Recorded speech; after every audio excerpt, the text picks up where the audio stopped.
Richard. It's an interesting one because I think whilst we still have separate planning schemes in Tasmania, and there's about 35 of them, then each council can argue the pros and cons of a canal estate. And Kingborough has discussed and made a decision in relation to that.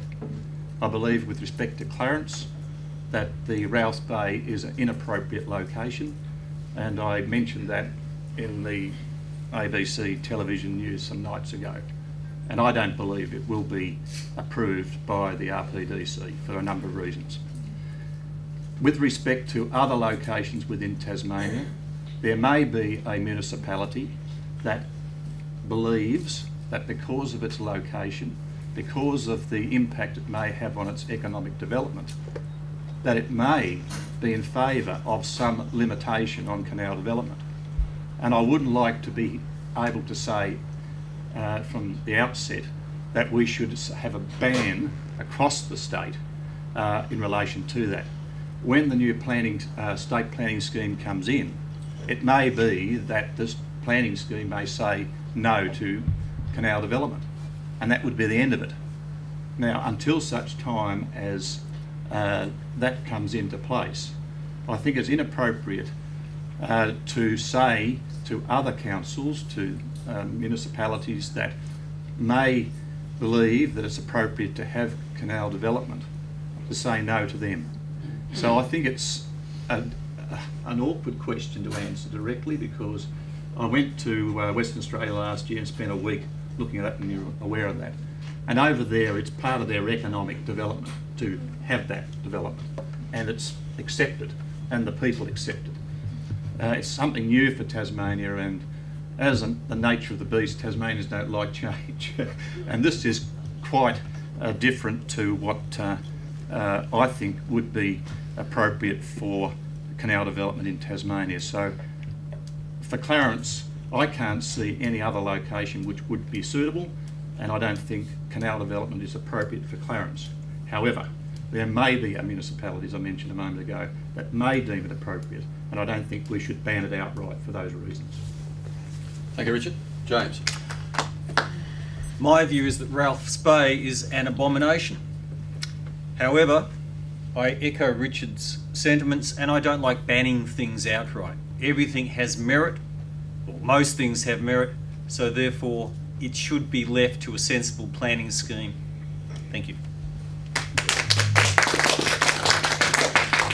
Thank you, James.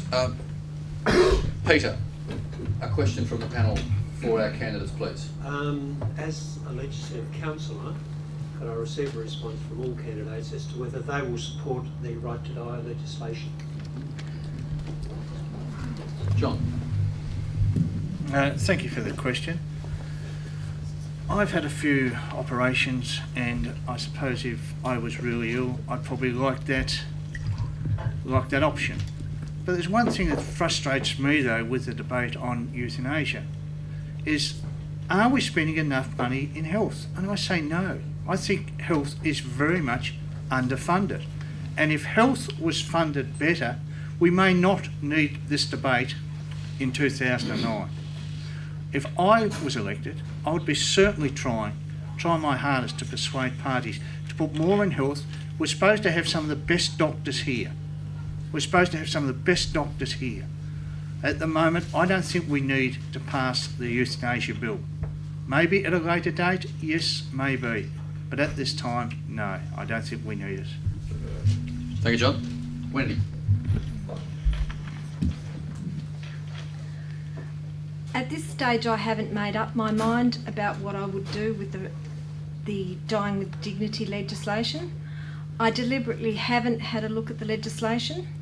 This is a private member's bill. It is not Greens policy, and Nick McKim has made it very clear that members will vote based on their conscience. It would be inappropriate of me not to consult with the community that I represent before making a decision on this legislation. Thank you. Wendy. Peter. Thanks, Mark. I'm in favour of euthanasia. I've seen people die without dignity and in pain. I commend the Greens, although I'm not a Green, I commend the Greens for trying to bring this positive piece of legislation and to make it law. If elected, I will be voting for euthanasia. Thank you. Sharon. Personally, I am a strong advocate of euthanasia because, like my colleague here, I have seen people die of cancer, and it is not a pretty picture, believe me.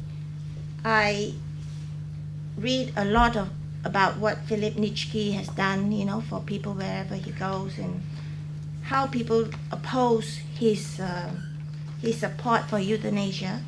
But again, I put it back to the constituents. I will listen to the constituents. If the majority of the Pembroke people are for euthanasia, I will support it. You know, or if they are against, I will have to respond appropriately. Thank you. Richard. It's probably one of the hardest decisions I think anybody could make in the circumstances, because, and I'm usually a straightforward shooter and tell people, you know, from the outset, this is a very difficult one, and I'd say that I think any person who is of sound mind, and I think that's the important words here, who is able to determine for themselves without pressure being brought to them from external influences, that if they are of sound mind and believe in their own mind that they would like to die with dignity, and there was the facility or the availability of that to occur, then I think that they should be able to make that decision.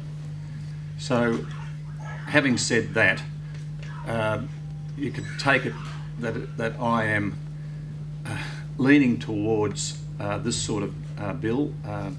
I would like to make sure that the checks and balances are there, that the influences from either direct family or from the doctor don't have an overriding effect or impact upon that person for them to say, well, I will decide to die.